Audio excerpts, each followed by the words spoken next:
अघि पनि हामीले मण्डलीको विषयमा हामीले प्रचार गरिरहँदा, मण्डलीको विषयमा हामीले सिकिरहँदा हामीले के भन्यौं, यसको ग्रीक वर्ड चाहिँ एक्लेसिया हो, जसको अर्थ चाहिँ यो संसारबाट मानिसहरूलाई परमेश्वरले के हुनको निम्ति बोलाउनु भएको, अलग हुनको निम्ति, एक ठाउँमा भेला हुनको निम्ति बोलाउनु भएको। संसारबाट अलग भएर एउटै मन एउटै विचारका मानिसहरू भएर एक ठाउँमा भेला हुनको निम्ति परमेश्वरले बोलाउनु भएको।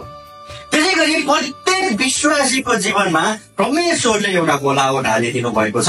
अनि त्यो बोलावटलाई चाहिँ जब हामी बुझ्छौँ अनि हामी भन्न सक्छौँ कि म विश्वासी हो। यो चाहिँ हामी कहाँ भेटाउन सक्छौँ? दोस्रो तिमोथी 1:9 हामी यो कुरा भेटाउन सक्छौँ, जहाँ चाहिँ लेखिएको छ, हाम्रा कामहरू अनुसार होइन तर उहाँकै आफ्नै मनसा अनुसार। हेर्नुहोस् त, मेरा इच्छा, मेरा योजना, मेरा चाहना अनि मेरा हिँड्ने पाइलाहरू अनुसार होइन, तर परमेश्वरले जब बोलाउनुहुन्छ अनि हाम्रो जीवनमा उहाँको योजना उहाँले राखिदिनुहुन्छ। उहाँले राखिदिनुहुन्छ अनि त्यो योजना अनुरूप त्यो योजनालाई पूरा गर्नको हेतु उहाँले चाहिँ हामीलाई बोलाउनुहुन्छ। अनि यो बोलावट जब मैले बुझ्छु अनि मैले थाहा गर्छु कि म बोलाइएको विश्वासी, एउटा विश्वासी हो भन्नको निम्ति मसँग बोलावट हुन खाँचो छ। बुझ्दै हुनुहुन्छ?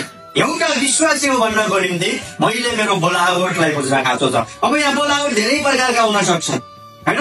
कसैलाई पास्टरीय बोलावट हुन सक्छ, कसैलाई सेवक पनि बोलावट, कसैलाई आराधना गर्ने बोलावट, कसैलाई सन्डे स्कुल सम्हाल्ने बोलावट, कसैलाई दिदीबहिनी सङ्गति सम्हाल्ने, होइन?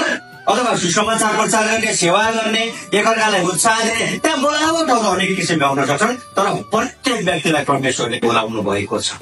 यो बोलावट हामीले बुझ्न खाँचो छ।